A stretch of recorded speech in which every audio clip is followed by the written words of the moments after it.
A number of different ways exist to jump into your virtual worlds. If we step back in our time machine a few years, you needed a headset that looks something like this.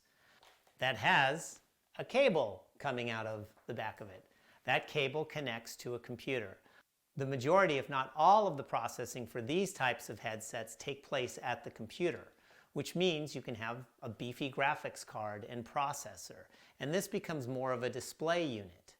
Now, you take a headset like this, no cables, means everything has to stand alone, meaning the processor and all of the guts and speakers and microphones and everything live completely within inside of the headset.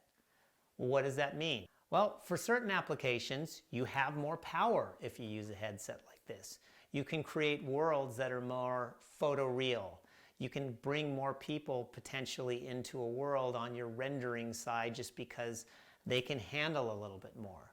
However, a headset like this breaks down so many barriers because the other aspect is a headset like this is going to cost you around $3,000 by the time you buy the headset and the computer that goes with it.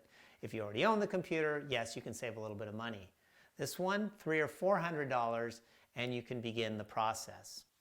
What are some of the benefits of a headset like this? Well, first of all, no wires. You can take it with you, throw it in your backpack, and head on the road. The other aspect, price. $300 or $400, you can get into virtual worlds. Now, do you give up a ton, one over the other? The nice thing is they're getting closer and closer together, meaning that it's not like this is some low poly, just barely can understand what's happening in a story and this is so much better. Or you could say it's not as if this is a community theater of 5-year-olds doing Hamlet and this is Hamilton. No, they've grown a lot closer together.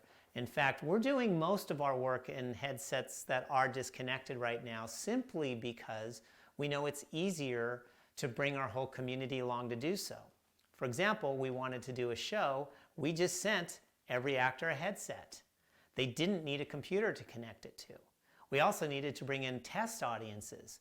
We could send, for a few $1,000s, we could actually build our test audience, which was cheaper than if they had to fly to a theater, get a hotel, and see the show. You can actually send them a headset.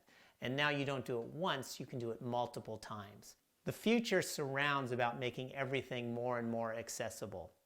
When you think about phones, for those of you that are young, you probably don't know, they used to be connected into the wall. And there was a little cable that ran from the phone, and if you walked too far, it would yank you back. Well, that's kind of what happens when you have these headsets. In fact, I've tripped over the cable and I've done other things that, well, we'll show pictures of those later.